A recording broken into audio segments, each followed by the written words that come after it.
చూపించినట్టే చూపించి నిన్ను అవమానించే లోకం ఇది. వాక్యం చెప్తుంది, నీతి మంతులకు కలిగే ఆపదలు అనేకములు. దావీదును ఆపదల నుంచి విడిపించి ఆదరించిన దేవుడు ఆయన. చప్పట్లు కొడదాం. ఎక్కడ అవమానించబడ్డాడో అక్కడే దావీదును మళ్ళీ ఘనపరచడం ప్రారంభించాడు దేవుడు. ఘనపరిచాడు దేవుడు దావీదు.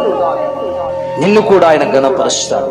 అది కోర్టు కేసే కావచ్చు, అప్పుల సమస్య కావచ్చు, అనారోగ్యపు సమస్య కావచ్చు, అందరిలో హేళనగా ఒకవేళ తల వంచుకొని కన్నీళ్లు కారుస్తూ అడుగులు వేసుకుంటా నడుస్తూ ఉండొచ్చు. అదే స్థలంలో యేసయ్య నీ తల ఎత్తుతాడు ఆయన. అక్కడే నిన్ను ఘనపరుస్తాడు ఆయన. అక్కడే నీకు విషయం ఇచ్చి నడిపిస్తాడు యేసయ్య. నడిపించే దేవుడు ఆయన. ఏమైంది నీ నిరీక్షణ? ఏమైంది నీ విశ్వాసం?